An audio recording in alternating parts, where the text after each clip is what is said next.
Orient bell tiles studio से आप देख रहे हैं एबीपी न्यूज। नमस्कार, मैं हूं संदीप चौधरी। आज सीधा सवाल में बात होगी भगवान राम की। जी हां, भगवान राम की। संग्राम छिड़ गया है भगवान राम को लेकर। सवाल आस्था का है, लेकिन आस्था का खालिस सीधा सीधा राजनीतिक इस्तेमाल हो रहा है। अब आप कहेंगे इसमें नया क्या है? 30 साल से बीजेपी की चुनावी राजनीति की धुरी वो राम मंदिर बना हुआ है। पहले आरोप लगते थे बीजेपी पर, मंदिर मंदिर चिल्लाएंगे, राम मंदिर वहीं बनवाएंगे, तारीख नहीं बताएंगे। पर राम मंदिर बन भी गया। 2 से 303 का आंकड़ा भी ले गई बीजेपी, हासिल करने में कामयाब हुई। लेकिन जब प्राण प्रतिष्ठा हुई, राम मंदिर तैयार हो गया, प्राण प्रतिष्ठा कराई गई, और ऐसे वक्त में ठीक चुनाव से पहले, और वो भी मदर ऑफ ऑल इलेक्शंस, यानी कि 2024 का लोकसभा चुनाव जनवरी में प्राण प्रतिष्ठा थी, और लगा कि भगवान राम के सहारे, राम नाम के सहारे 370 पार, 400 पार बीजेपी करती दिखाई देगी। वो 240 पर अटक गई, अयोध्या की सीट हार गई। तो फिर से भगवान राम के सहारे राजनीति में संग्राम क्यों छिड़ा हुआ है? और इस बार बीजेपी नहीं, बल्कि समाजवादी पार्टी भगवान राम को राजनीतिक औजार के तौर पर इस्तेमाल करती दिखाई दे रही है। वो कह रही है भगवान राम तो समाजवादी थे, वो पीडीए का सहारा लेते थे। भगवान राम को राजा की तरह तो इस्तेमाल किया है बीजेपी ने, जबकि भगवान राम, उन्होंने निषादों का समर्थन हासिल किया, केवट ने उन्हें नदी पार कराई, शबरी के बेर खाए। ये तो समाजवादी हैं। ये देखिए राजनीति का अजब गजब रंग। बीजेपी आरोप लगाती थी समाजवादी पार्टी पर, और आज भी आरोप लगाती है कि कार सेवकों पर गोलियां चलवाई। ये राम विरोधी हैं। अब राम को जो बीजेपी की यूएसपी बने हुए हैं राजनीतिक तौर पर, अब उस पर कब्जा करने की, और मैं इन शब्दों को पूरी जिम्मेदारी से इस्तेमाल कर रहा हूं, यह मानते हुए और यह जानते हुए कि आस्था का राजनीतिक इस्तेमाल नहीं होना चाहिए, पर हकीकत है, उस हकीकत से मुंह तो मोड़ा नहीं जा सकता। तो अब राम का इस्तेमाल समाजवादी पार्टी कर रही है। ऐसा क्यों किया जा रहा है? हिंदू वोटों की लामबंदी की लगातार कोशिश करती है बीजेपी। हिंदू एकजुट रहेंगे तभी तो बटेंगे, तो कटेंगे, ये लगातार कहते आ रहे हैं पिछले 1.25 साल से, 1.5 साल से योगी आदित्यनाथ। अब तो उसे बांग्लादेश से भी जोड़ देते हैं। और पीडीए का रूप स्वरूप ही अपने आप में जाति गत राजनीति को आगे बढ़ाया जाए और सेंधमारी हो जाए हिंदू वोट बैंक में। मंडल कमंडल को बीजेपी साध रही है, और मंडल पर तो हाथ आजमा ही रही है समाजवादी पार्टी और विपक्षी खेमा। लेकिन अब साथ ही साथ थोड़ा असमंजस, कंफ्यूजन भी फैलाने की ये कोशिश है क्या? बहुत ही दिलचस्प खेल हो रहा है। अगले साल के विधानसभा चुनाव के लिए, जिनके बारे में मैं आपको बता चुका हूं, ये सेमीफाइनल हैं। 2029 की लड़ाई से पहले सबसे अहम लड़ाई, और दशा और दिशा बदलने की क्षमता रखता है जो चुनावी नतीजा जो भी आएगा उत्तर प्रदेश का अगले साल। ऐसे में आपकी राय क्या है? आपके सुझाव और आपके सवाल, जो अब सीधा सवाल के अहम हिस्सा बन चुके हैं, उनका रहेगा इंतजार। तो भगवान राम पर छिड़ गया है संग्राम। आज सीधा सवाल में उत्तर प्रदेश की हम बात करने वाले हैं। दिलचस्प राजनीति हो रही है, बहुत ही रोचक, सर खुजलाते रह जाएंगे। और ये शुरुआत किसने की है? समाजवादी पार्टी ने, समाजवादी पार्टी के लोकसभा सांसद हैं चंदौली से वीरेंद्र सिंह, उन्होंने क्या कहा कि भगवान राम विचारों से समाजवादी थे। जी हां, सही सुन रहे हैं आप कि भगवान राम समाजवादी थे विचारों से। उन्होंने राजाओं की मदद नहीं ली, पीडीए समाज की मदद ली, पिछड़ों की, दलितों की, अल्पसंख्यकों की उन्होंने मदद ली। वो तो भीलनी के बेर खाना पसंद करते थे, ये आपको ध्यान है, शबरी के बेर खाए थे भगवान राम ने। झोपड़ी में रहे, निषाद राज का साथ लिया, जब वनवास के लिए जा रहे थे प्रयागराज में रुके। प्रयागराज के राजा थे राजा निषाद राज गुहा। श्रृंगवेरपुर में वो रात को रुके। फिर नदी पार करनी थी तो केवट की मदद ली, केवट के पास पैसे नहीं थे। सीता मां उन्हें पैसा देना चाह रही थी, केवट ने लेने से मना कर दिया। तो आरोप लगाया वीरेंद्र सिंह ने कि बीजेपी राजा राम की समर्थक है और बीजेपी जैसे लोगों ने श्री राम से गलतियां करवाई, चुगली करके माता सीता को जंगल में भेज दिया। सुनिए क्या कहा जा रहा है।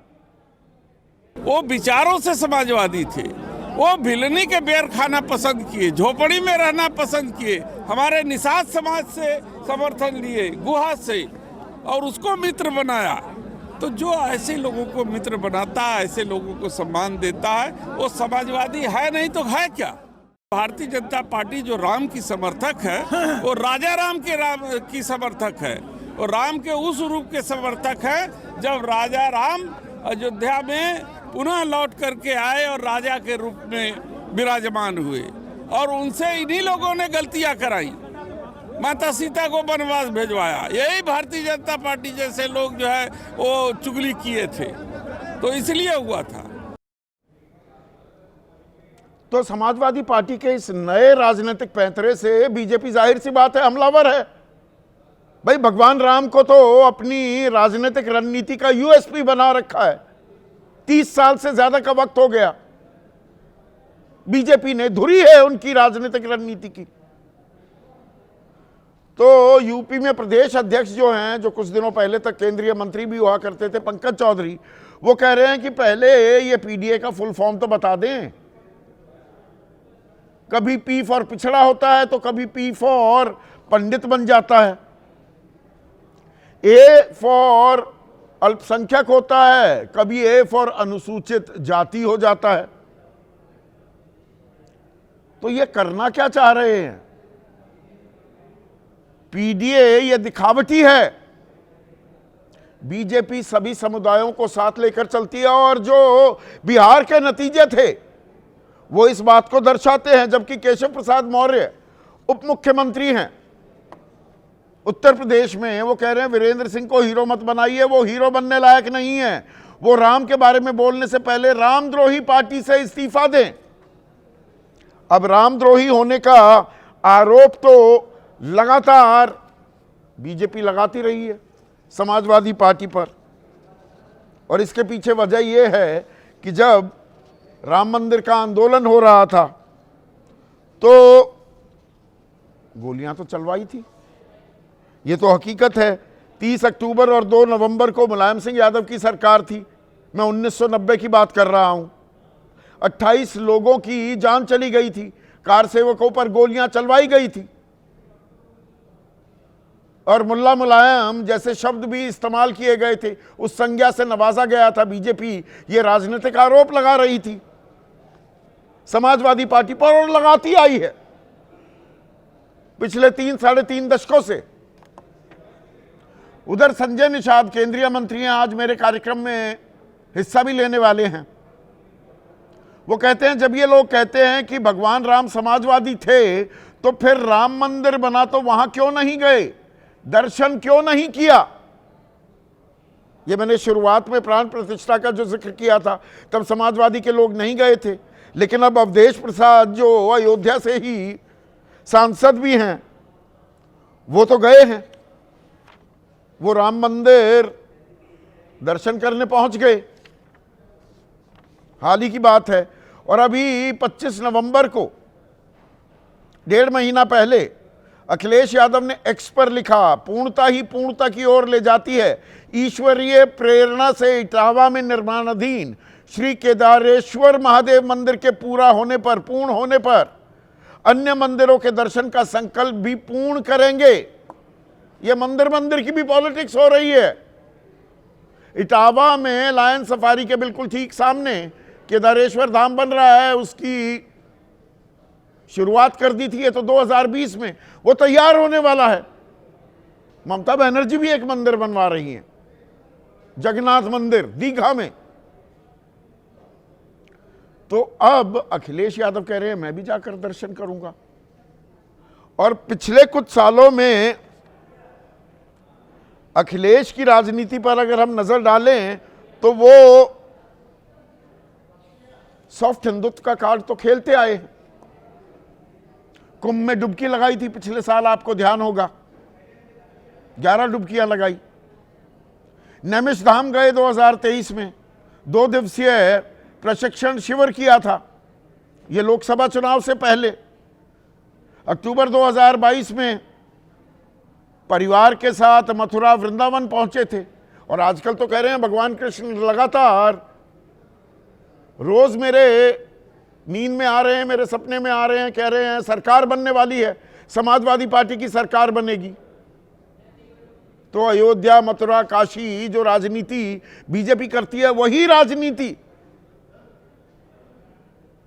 सॉफ्ट हिंदुत्व की राजनीति अखिलेश यादव भी करते दिखाई दे रहे हैं। 2022 में चुनाव के दौरान परशुराम मंदिर की प्राण प्रतिष्ठा भी हुई, 108 फीट ऊंचा फरसा भी स्थापित किया गया। और केदारेश्वर धाम की या मंदिर की का जिक्र तो मैंने कर ही दिया, ये 2020 में आधारशिला रखी गई थी। तो ये राजनीति क्या कह रही है? रुचि वीरा सांसद हैं समाजवादी पार्टी की, वो कह रही हैं वीरेंद्र सिंह ने सच्चाई ही बताई, इसमें कुछ भी राजनीतिक नहीं है। बीजेपी कह रही है राम का अपमान भी किया जा रहा है, ये आरोप भी लगा रही है। पर बीजेपी अपने गिरेबान में जाके तो कुछ दिलचस्प बातें वहां भी सामने आती हैं। 2018 नवंबर की बात है, योगी आदित्यनाथ, उन्होंने कहा हनुमान जी वनवासी, वंचित और दलित थे। ये अलवर में चुनाव होने वाले थे, विधानसभा चुनाव राजस्थान में, दलित बताया था सत्यपाल सिंह, उन्हीं के उस वक्त के सांसद बागपत से, वो बोले हनुमान जी आर्य थे, दलित या आदिवासी नहीं। और लक्ष्मी नारायण चौधरी बड़े नेता हैं, मथुरा से विधायक भी हैं, मंत्री भी रहे हैं, उन्होंने दिसंबर 2018 में कहा कि हनुमान जी तो जाट हैं, क्योंकि वो जाट नेता हैं। क्योंकि जाट जब भी किसी को दिक्कत में देखता है, वो समस्या का हल करने, उसकी मदद करने कूद पड़ता है, बिना ये जाने की दिक्कत क्या थी, क्यों हुई, क्या वजह थी। तो जाट भी बता दिया गया, आर्य भी बता दिया गया और दलित भी बता दिया गया। ओम प्रकाश राजभर, उन्होंने कहा हनुमान जी तो राजभर जाति के हैं। तो खेल देखिए आप जबरदस्त कितना हो रहा है। भगवान को भी, आस्था को भी जाति के हिसाब से, धर्म के हिसाब से, राजनीति के हिसाब से इस्तेमाल हो रहा है। इसे मजहब की सियासी दुकानदारी भी कहते हैं। और जबकि मानना यह है कि आस्था अपने घर में रखिए, जो आपके विचार हैं, आपको वो स्वतंत्रता, वो आजादी मिली है, लेकिन ये आम जनता के लिए है। और ये भगवान राम का नाम किसके आएगा काम, इसी पर आज मैं चर्चा करने वाला हूं। ऐसे में आज का सीधा सवाल, यूपी में राम राम किसका बनेगा काम? और भगवान राम भाजपाई या सपाई?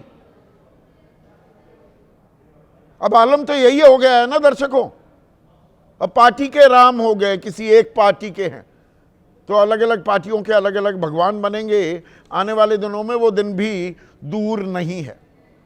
चर्चा में मेरे साथ बीजेपी की तरफ से प्रोफेसर सौरभ मालवीय, आरएलडी अहम घटक है एनडीए का, केंद्र में भी राज्य में भी, यानी कि उत्तर प्रदेश में। उनके राष्ट्रीय महासचिव, लोकसभा सांसद भी रह चुके हैं मलूक नागर। समाजवादी पार्टी के राष्ट्रीय प्रवक्ता उदयवीर सिंह, कांग्रेस के वरिष्ठ नेता डॉक्टर उदित राज भी मेरे साथ इस चर्चा में जुड़ने वाले हैं। दो वरिष्ठ पत्रकार मनोज राजन त्रिपाठी और शीतल सिंह, वो भी इस चर्चा में जुड़ चुके हैं। डॉक्टर संजय निषाद कैबिनेट मंत्री हैं उत्तर प्रदेश के, और निषाद समाज का मैंने जिक्र किया है। रुके थे निषाद राजा के घर पर प्रयागराज में जब वनवास के लिए जाने का आदेश मिल गया था भगवान राम को, वो भी इस चर्चा में जुड़ेंगे। लेकिन उदयवीर, शुरुआत आपसे ही करता हूं। भगवान राम समाजवादी भी हो गए, आपको समाजवाद दिखने लगा, पीडीए समाज की वो मदद लेते थे। एक कमाल का राजनीतिक पैतरा है।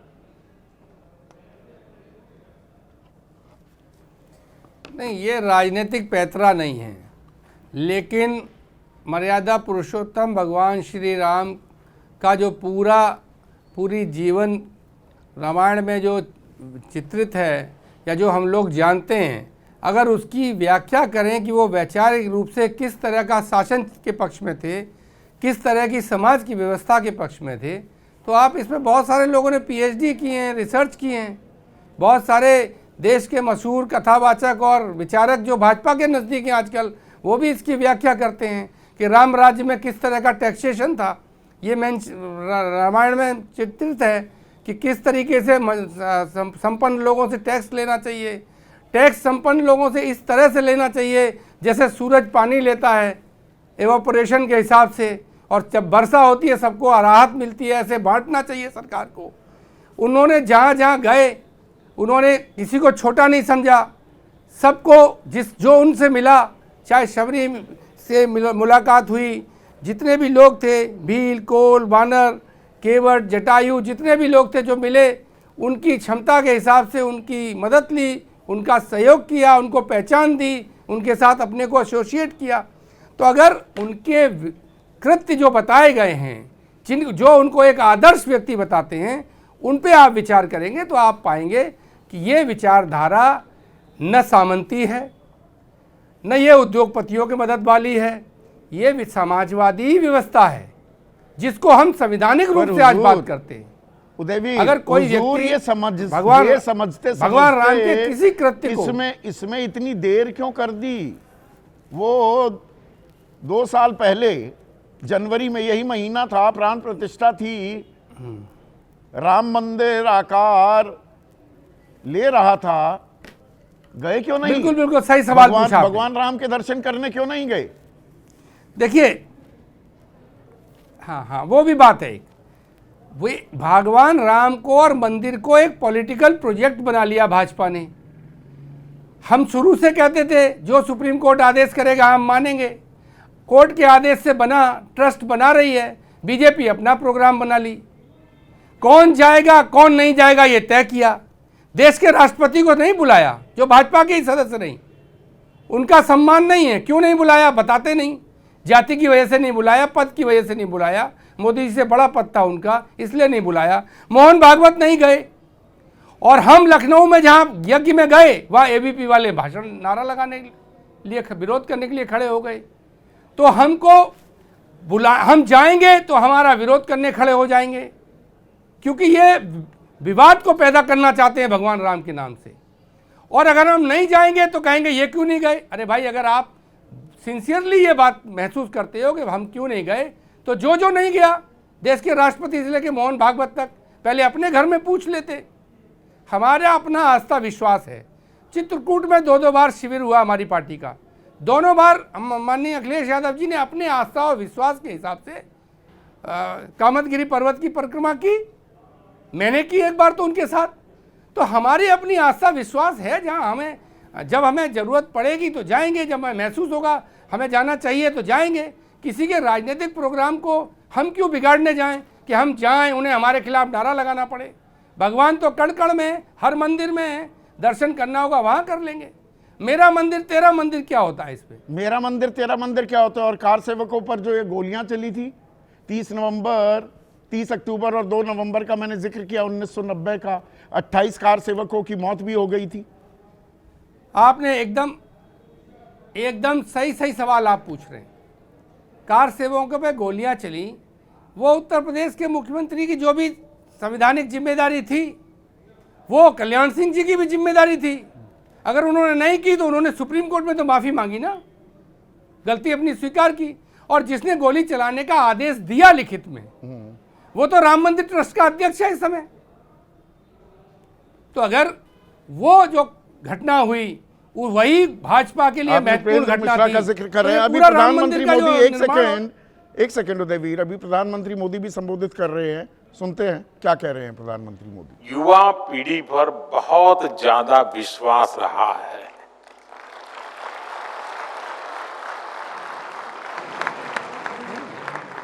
आपका सामर्थ्य, आपका टैलेंट, मैं हमेशा आपकी एनर्जी से खुद भी एनर्जी पाता रहा हूं। और आज देखिए, आज आप सभी विकसित भारत के लक्ष्य की बागडोर थामे हुए हैं। साथियों, साल 2047 में जब हमारी आजादी के 100 साल होंगे, वहां तक की यात्रा भारत के लिए भी अहम है। और यही वो समय है जो आपके जीवन में भी सबसे महत्वपूर्ण है। यानी बड़ी गोल्डन अपॉर्चुनिटी है आपके लिए। आपका सामर्थ्य भारत का सामर्थ्य बनेगा। आपकी सफलता भारत की सफलता को नई ऊंचाइयां जरूर देगी। मैं आप सभी को विकसित भारत यंग लीडर्स डायलॉग में सहभागिता के लिए बहुत बहुत बधाई देता हूं।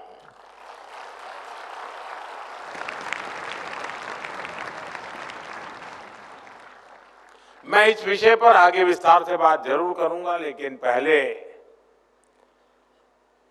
बात में आज के विशेष दिन की। साथियों, आप सभी जानते हैं कि आज स्वामी विवेकानंद जी की जन्म जयंती है। स्वामी विवेकानंद जी के विचार आज भी हर युवा के लिए प्रेरणा है।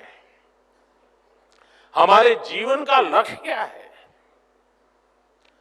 पर्पस ऑफ लाइफ क्या है? कैसे हम नेशन फर्स्ट की भावना के साथ अपना जीवन जिए?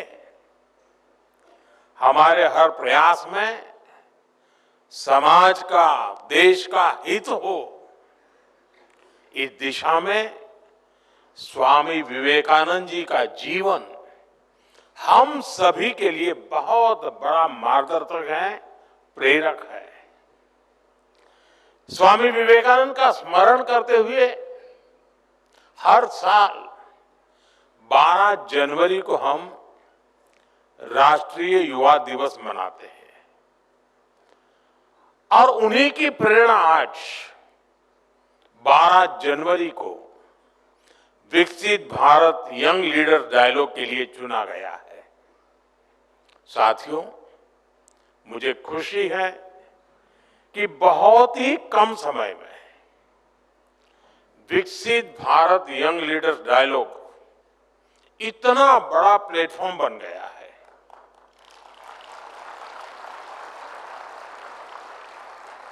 एक ऐसा प्लेटफॉर्म जहां देश के विकास की दिशा तय करने में युवाओं की सीधी भागीदारी होती है।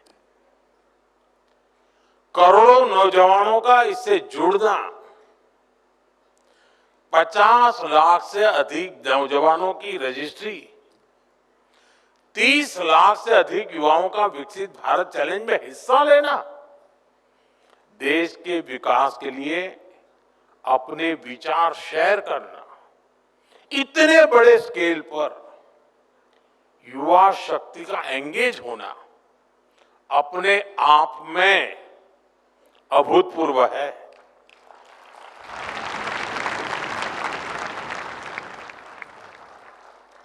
दुनिया के अनेक देशों में आमतौर पर थिंक टैंक, ये शब्द बहुत प्रचलित है, थिंक टैंक की चर्चा भी होती है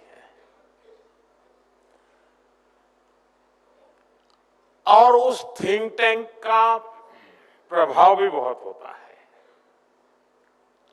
वे एक प्रकार से ओपिनियन मेकर्स का एक समूह बन जाता है।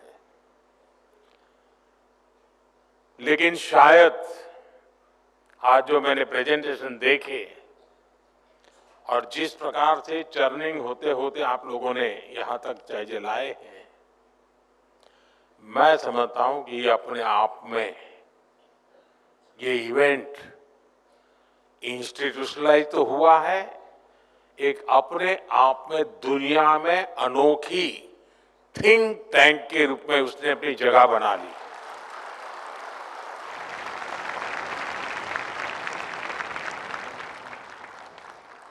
एक निश्चित विषय को लेकर, निश्चित लक्ष्य को लेकर के लाखों लोगों का मंथन होना, इससे बड़ा थिंकिंग क्या हो सकता है। और मुझे लगता है कि इसके साथ थिंक टैंक शब्द बैठता नहीं है, क्योंकि टैंक शब्द इसलिए आया होगा छोटा सा होता है। ये तो विशाल है, सागर से भी विशाल है और समय से भी आगे है और विचारों में समंदर से भी ज्यादा गहरा है। और इसलिए थिंक टैंक शब्द टैंक वाले शब्द से भी सीमित नहीं किया जा सकता, ऐसा इसका अनुभव है। और जिन विषयों को आज आपने चर्चा में लिया है, जैसे खासतौर पर विमेन लेड डेवलपमेंट और यूथ पार्टिसिपेशन इन डेमोक्रेसी, ऐसे गंभीर विषयों पर जिस प्रकार से विचार आपने रखे हैं, ये प्रशंसनीय है।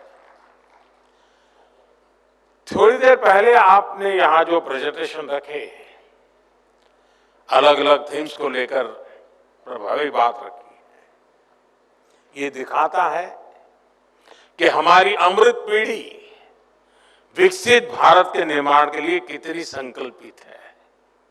इससे ये भी स्पष्ट होता है कि भारत में जैन जी का मिजाज क्या है।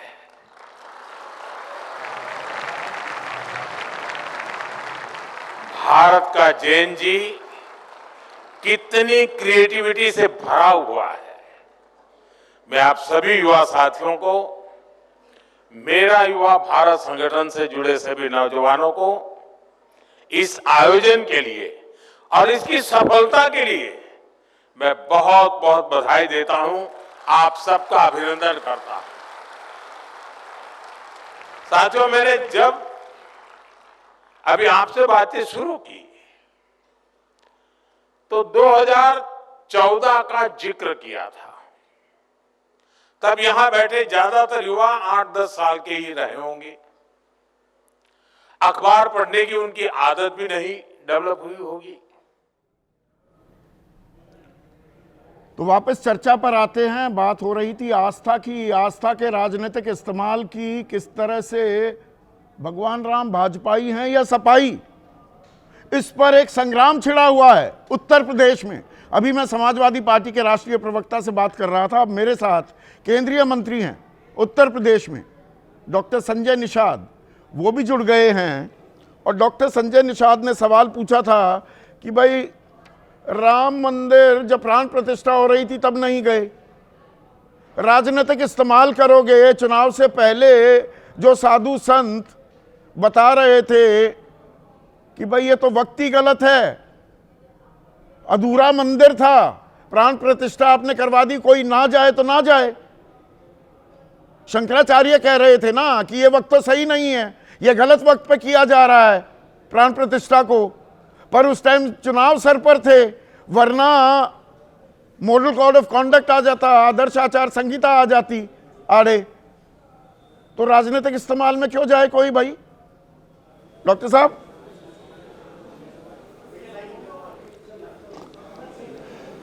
पहले तो ये राम एक आस्था, राम ने एक आदर्श, जिनको मर्यादा पुरुषोत्तम भगवान राम कहते हैं, और एक आदर्श के रूप में उन्होंने साबित किया कि किस तरीके से ये समाज रहना चाहिए, देश के लोग रहना चाहिए।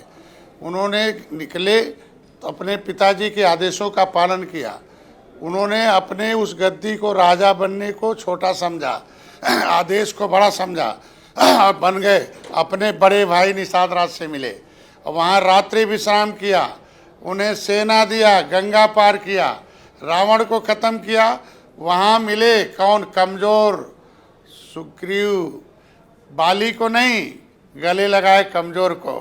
कोई आईएएस पीसीएस नहीं, अपनी सेना में राजा को नहीं भर्ती किया।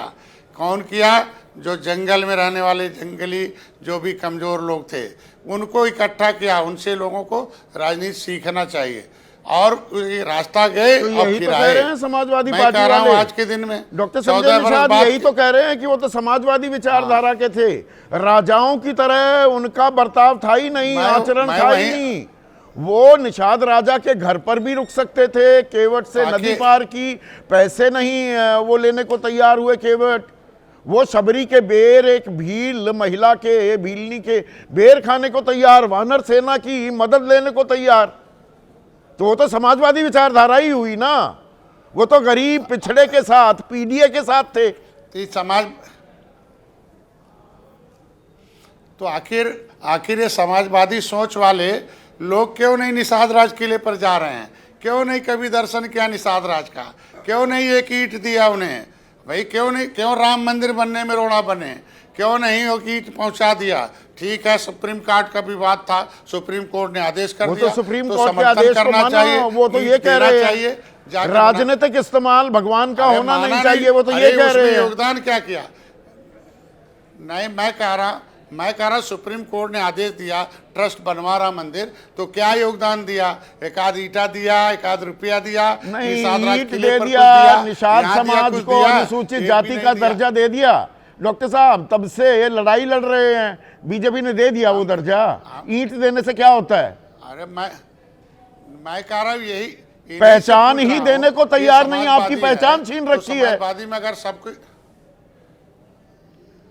अरे हम कह रहे हैं इनके हाथ में सत्ता थी, ये पिछड़ों के नेता बनते हैं, समाजवादी के नाम पर सत्ता में आए, तो बाकी मिल्कमैन का तो हिस्सा अपनी संख्या से 100 गुना, लेदरमैन 100 गुना, अदरमैन कहाँ चले गए? अदरमैन का हिस्सा कब्जा करना समाजवादी पार्टी का काम है कि सम्मान देना है? हम कह रहे हैं आज नाम ले रहे हैं निषाद राज का, आज नाम ले रहे हैं राम का, और जब सत्ता से बाहर हो गए तो नाम ले रहे हैं। सत्ता में थे तो कभी नाम ही नहीं आया निषाद राज का, न तो निषाद का। आज के दिन में नहीं, बीजेपी ले रही है क्या? भगवान, आप मंत्री पद पर भी आसीन हैं, बीजेपी ने वो काम पूरा कर दिया क्या?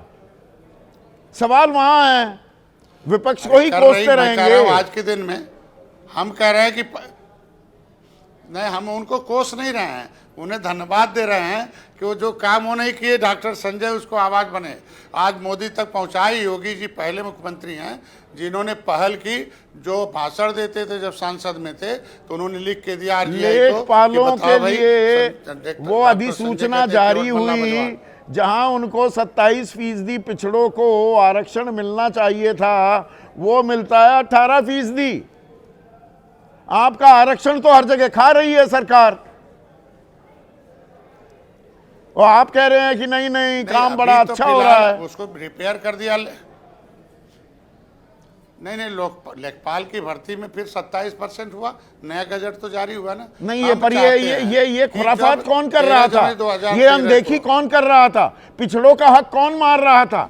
ये अभ्यर्थियों में जो शिक्षक भर्ती घोटाला हुआ 69,000, वो आज तक उनको नौकरी नहीं मिली थी, अब वो फिर से छिन गई है, उसमें भी पिछड़ों का हक मारा गया। बलिया में अगर किसी कॉलेज में भर्ती हो रही है प्रोफेसर्स की, उसमें पिछड़ों का हक मारा जा रहा है। ये तो आरोप लगातार लग रहे हैं ना। नहीं तो मैं कहता हूँ सामाजिक न्याय समिति का रिपोर्ट क्या कहती है कि 23% में खाली लेदरमैन कब्जा है, 27 में मिल्कमैन का कब्जा है। तो कि क्या आरक्षण कब्जा कराने के लिए आया था कि सबको अवसर देने का आया था? अगर ये सत्ता में थे 4 बार तो इन्होंने और जातियों के लिए क्या सत्ता किया? का राजनीतिक इस्तेमाल, आस्था का राजनीतिक इस्तेमाल सत्ता के लिए हो रहा है। डॉक्टर संजय निषाद, ये मानेंगे आप? हम कह रहे हैं कि अरे किस आधार पर हम कहें कि राम मंदिर के लिए लोग आंदोलन चलाए? आज के दिन में यदुवंशी हैं, मैं कहता हूं माननीय अखिलेश जी बड़े नेता पिछड़ों के, पर राम तो कई नाराज हो गए, वो प्राण प्रतिष्ठा भी ऐसे टाइम पे कराई, अयोध्या में ही हार गए। हम कह रहे हैं अरे जैसे डॉक्टर संजय अगर निषाद राज के वंशज हैं तो हम अपने के किले को बनाने के लिए आज ऐतिहासिक भूमि पर 56 फुट की मूर्ति लगाया, पार्क बनाया, आज वो किला पर्यटक स्थल घोषित कराया। तो कम से कम यदुवंशियों का जो मंदिर है कृष्ण का मथुरा में, उसका एक आंदोलन चलाए, एक सामाजिक आंदोलन चलाए, बैठक कराए, मुक्त कराएं, उसे पर्यटक स्थल घोषित कराए। हम कह रहे हैं कि क्या कोर्ट ही फैसला लेगी मुसलमान भाई हिंदू भाई के बीच में? हम कहते भाई मैं कह रहा हूँ कि मुसलमान इनके साथ है तो कम से कम बैठक करा के वो मथुरा के मामले को खत्म करा दें। वो सरकार का काम नहीं है, आपको तो बुलडोजर चलाने से फुर्सत नहीं मिल रही है, पर आपने वक्त निकाला, इसके लिए बहुत बहुत शुक्रिया। उदयवीर, एक छोटा सा सवाल, यहाँ पर जो डॉक्टर संजय निषाद लगातार आरोप लगा रहे थे कि मिल्कमैन, वेदरमैन, वहीं बस सारा का सारा पिछड़ों का हक बांट दिया, बाकी हाथ मलते रह गए या ताकते रह गए। हाँ, मैं ये कह रहा हूँ डॉक्टर संजय निषाद तो भारतीय जनता पार्टी में ये कह के ही गए थे कि मैं सामाजिक न्याय समिति की रिपोर्ट लागू करा दूंगा। चलो देर हुई अंधेर हुई, अब आ जाएं बाहर निकल के, सत्ता भोगने के लिए तो उनके साथ हैं। क्यों नहीं आरक्षण अपनी जो हमसे कराना चाहते हैं, वो खुद मंत्री बन के पिछले 5 साल से बैठे हैं और ये भी कंटिन्यू कर रहे हैं दूसरा कार्यकाल। क्यों नहीं लागू करवाते? क्या 56 फुट की मूर्ति दिखा के लोगों को रोजगार दे देंगे निषाद समाज के लोगों का? और हमने तो जो भगवान राम की बात कर रहे थे, हमने तो वही किया। डॉक्टर संजय निषाद का बेटा पहली बार उनके परिवार से कोई एमपी बना तो समाजवादी पार्टी के सिंबल पे, समाजवादी पार्टी की मदद से। ये जितनी भी छोटी पार्टियां थीं, इनको हिस्सा हक देके चुनाव में पहले पद तो हम नहीं दिलाए हैं ना। वो तो फिर भी वो दोबारा भी आने को तैयार हो सकते हैं। वैसे उदयवीर पर लगता है वो अभी आप थोड़ा इंतजार करवाना चाह रहे हैं। वो तो अभी देखते हैं आने वाले महीनों में क्या होता है। पर ये सॉफ्टली हिंदू क्यों हुए जा रहे हैं आप? प्रयागराज में डुबकी भी लगाते हैं अखिलेश यादव, निमिष धाम भी, वहां प्रशिक्षण शिविर आपने लगाया 2024 के लोकसभा चुनाव से पहले, मथुरा वृंदावन भी जाते दिखाई देते हैं, भगवान कृष्ण सपने में भी आ रहे हैं। थोड़े सॉफ्टली हिंदू होते जा रहे हैं आप। देखिए ऐसा है, कोई नया काम हम नहीं कर रहे। नेताजी हमेशा कुंभ में जाते थे, अखिलेश जी हर कुंभ में गए हैं, कोई नया काम नहीं कर रहे। नेताजी ने हनुमान जी की मूर्ति की स्थापना की थी। भाई हम, हमारा धर्म है, हमारी भी आस्था है, लेकिन हम दूसरों के धर्म का भी सम्मान करते हैं।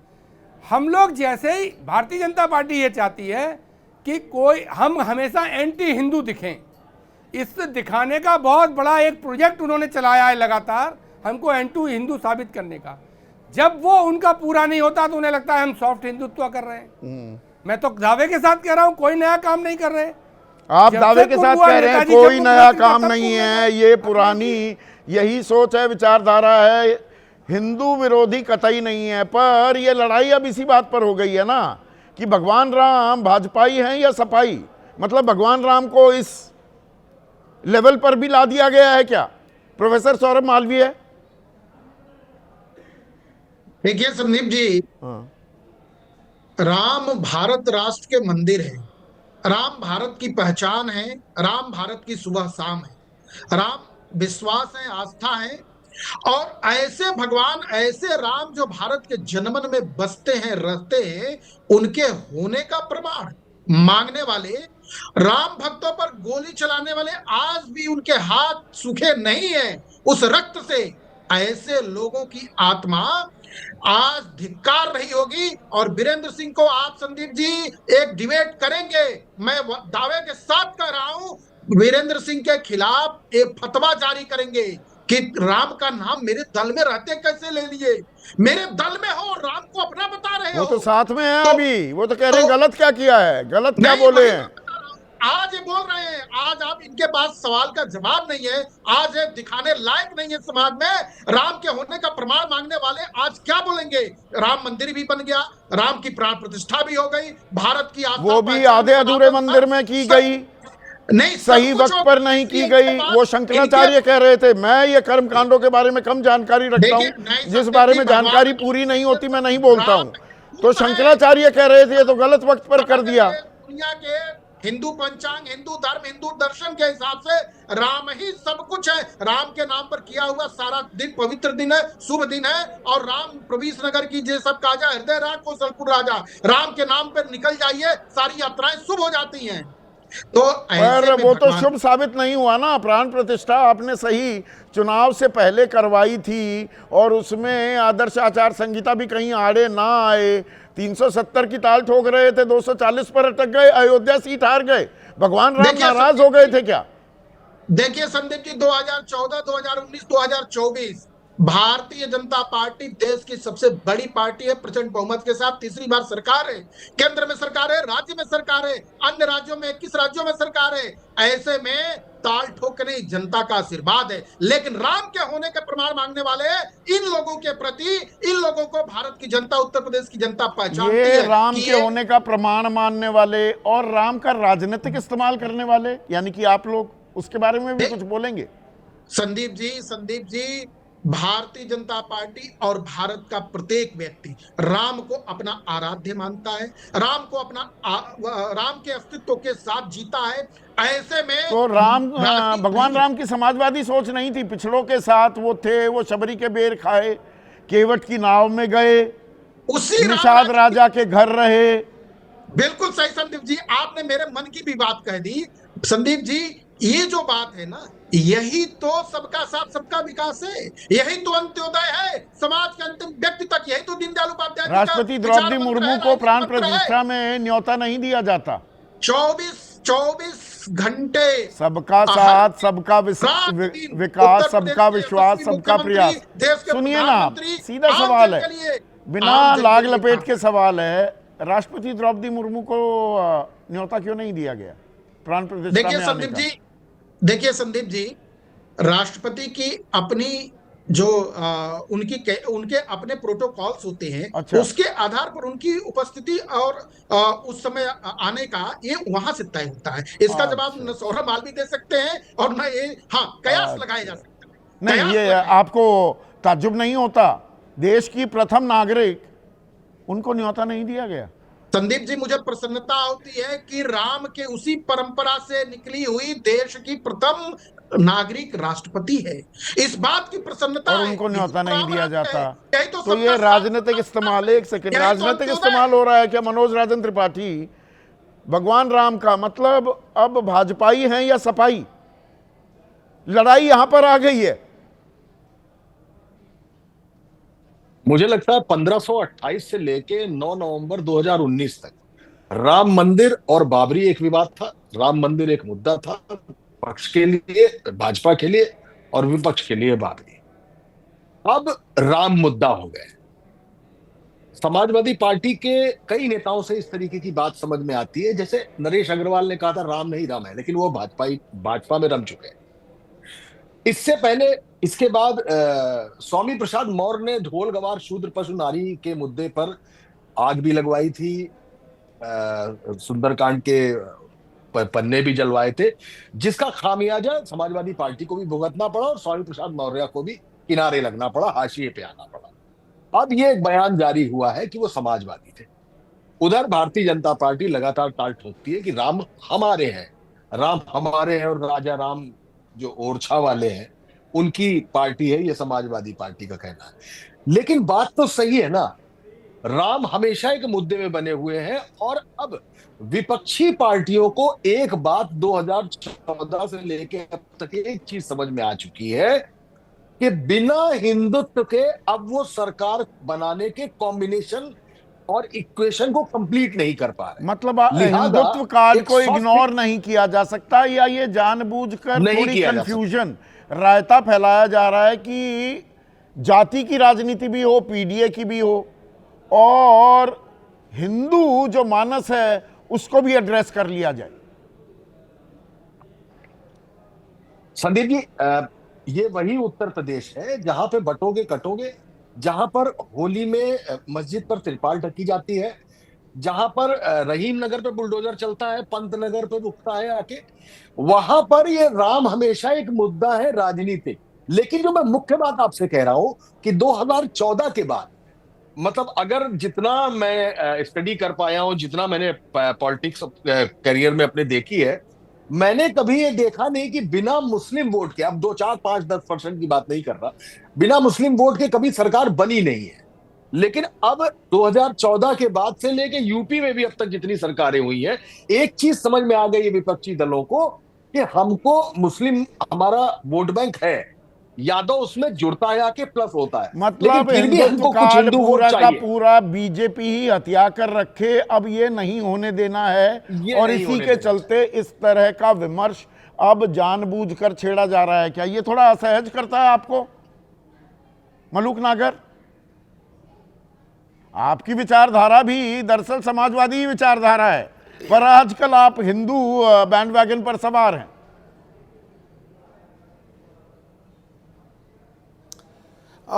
संदीप जी, आज का जो विषय है कि भगवान राम के ने पिछड़े और दलितों से, पीढ़ियों से मदद ली, तो इसका मतलब एक तो चीज़ क्लियर हो गई कि करीब 60-65 साल में पिछड़े और दलितों की वोट लेते रहे। आज के नाम में जो सो कॉल्ड इंडिया गठबंधन ने पहले यूपीए और शोषण करते रहे, कुछ भी दिया नहीं।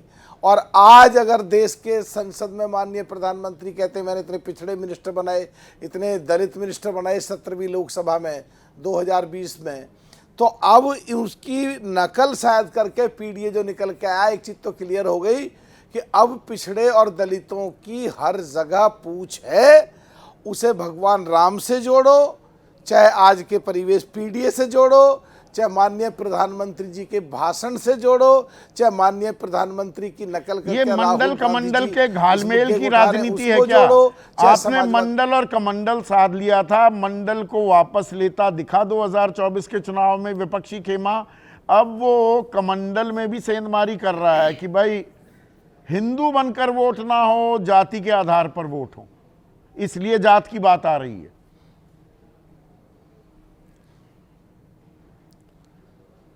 कि ये तो पता नहीं क्या है, लेकिन एक बात पक्की है कि जहाँ तक अगर हिंदू की या मुसलमानों की बात है, जहाँ मुसलमानों का संविधान के अनुसार हम तैयार खड़े हैं और कई पार्टियां उसमें आपस में सब लड़ रहे हैं, पर जब हिंदुओं की बात आती है जब चुप खींच जाते हैं, बांग्लादेश की बात आती है चुप खींच जाते हैं, जब कांवड़ यात्रा होती है वो हिंदू है तो मतलब हिंदू हिंदुस्तानी हो गया, अपने मुसलमान की बात नहीं करेंगे, हिंदू बांग्लादेशी को हिंदुस्तानी बताएंगे, अपने मुसलमान को पाकिस्तानी बताएंगे।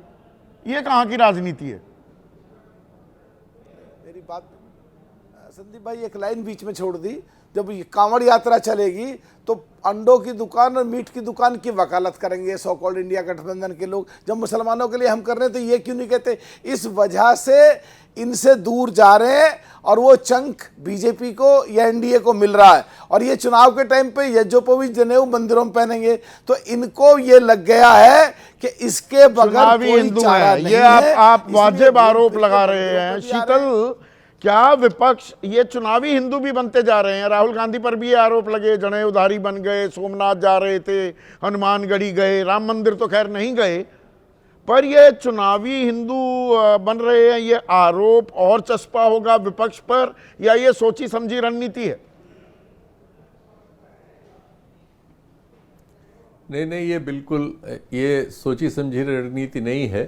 ये कमजोरी है कि जिस विचार पर उनको विश्वास है उसका प्रसार अपने समाज में वो कर नहीं सके हैं और इसलिए इधर भी उधर भी रहना चाहते हैं।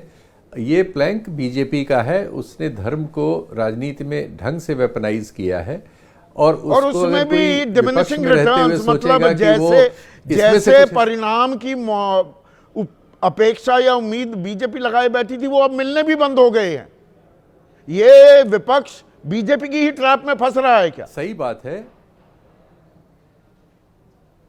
बिल्कुल। ये विपक्ष चूंकि मेहनत नहीं कर रहा है, अपने समर्थकों को जो वो कहता है पीडीए, उनके जो सवाल हैं उन पर उसने राजनीतिक शिक्षा का काम छोड़ दिया है। एक ज़माना हो गया अब सब ट्विटर वगैरह पे राजनीति करते हैं, तो जब राजनीतिक शिक्षा का काम छोड़ दिया है तो उसमें फिर शॉर्टकट ढूंढना वो भी शुरू कर देते हैं।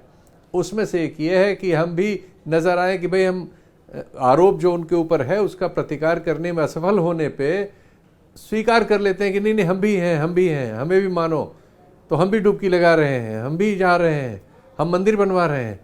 ये एक्चुअली उनकी राजनीतिक हार है, वैचारिक तौर पर भी और अदरवाइज भी, चाहे राहुल गांधी करें, अखिलेश करें, ममता बनर्जी करें या कोई तो करें। मतलब जो मेरा मूल सवाल था पर जो और उसे आखिरी सवाल बना दूं शीतल आज के कार्यक्रम का, यूपी में राम राम किसका बनेगा काम जी? या भगवान राम भी कह रहे हैं हे राम मुझे राजनीति में ना लाओ, मुझे अपना काम करने दो, तुम अपना काम करो। राम की कौन सुन रहा है, लेकिन राम को वेपनाइज तो बीजेपी ने ही कर लिया है। हाँ। अगर कोई दूसरा चाहेगा कि उसमें से कुछ उससे हिस्सा नोच ले, वो फेल होगा। और ऐसा करके बहुत लालू यादव वगैरह आधी उम्र में एक धार्मिक बनने की ओर गए, तो उससे उनके जीवन में क्या फर्क हुआ, उनकी राजनीति में क्या फर्क आया। लेकिन लोहिया जिनका विचार ये मानते थे, लोहिया स्वयं नास्तिक थे और धर्म के राजनीति में इस्तेमाल के विरोधी थे। अंबेडकर जिनके संविधान के आधार पर आप सारी बात करते हैं, वो बहुत स्पष्ट थे, वो तो समाज सुधार की लड़ाई लड़ रहे थे और इसके लिए उन्होंने तो यूपी में राम राम हो रहा है, किसका बनेगा काम, भगवान राम किसके साथ होंगे, या दरअसल आप इसे किस तरीके से देखेंगे? मेरा तो साफ मानना है आस्था निजी है, इसे निजी ही रखना चाहिए। आज इतना ही।